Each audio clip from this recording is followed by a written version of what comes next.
Now that you have your plan, all that remains is to just go and do it, right? Well, not so fast. The easy part about eating plant-powered is, well, eating plant-powered. The hard part for many people is the social situations, the social interactions, and nowhere can that be more fraught than in your very own home. So this video is for you if you're the one leading the charge and there's other people in your home, maybe a significant other, maybe some children, who are going to make it hard for you, even if they're not trying to, just by the fact that they're going to keep eating the same foods that you want to move away from, and they may feel threatened by some of your changes, and you're going to want to have a conversation with them. And the book Change Anything has a wonderful model which we're going to adapt here. And it's called the Transformation Conversation.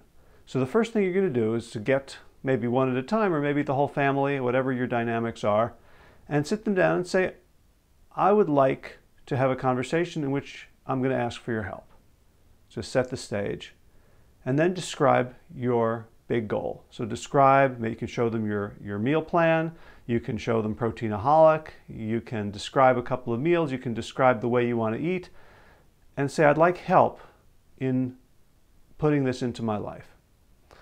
The next thing is you want to share a motivating why. So now you have your big whys, and some of them might be appropriate to share and some of them might not. But here's what you want to think about. You want to share a big why that does two things.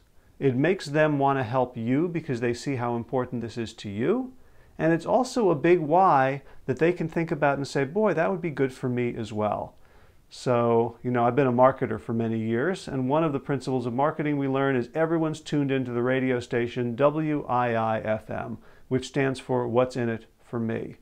So surely you have some big why about your own health that someone else in your family would listen to and say, boy, that would be great if you lost some weight and had more energy, if you were healthier, if we had to spend less on prescription meds, whatever it is.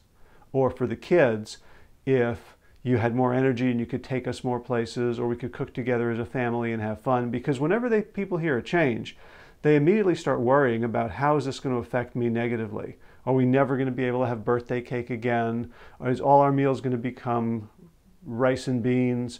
So you have to help assuage those fears by speaking to things that they want as well. So that's part two, share a motivating why. Now part three is where you explicitly ask for their help and say, I would like to make this change and I would like your help. Are you willing to help me? And at that point, almost everyone will say yes. If they say no, that's a whole nother conversation that's too big for this video.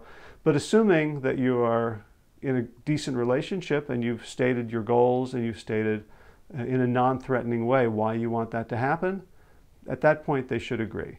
So now you get specific and you say exactly what you want them to do. Now, it's tempting at this point to get into a bunch of negatives, like I don't want you to eat Pop-Tarts at the table. I don't want you to tempt me with pizza and popcorn. I don't want you to make fun of me when I put a big bowl of salad in front of me, things like that. The trouble with don'ts is that, first of all, they can sound accusatory, and if people have been doing that to you for a while, you might naturally have some animosity about that. But the main reason you don't want to say don't is that when you say don't, people don't know what to do instead.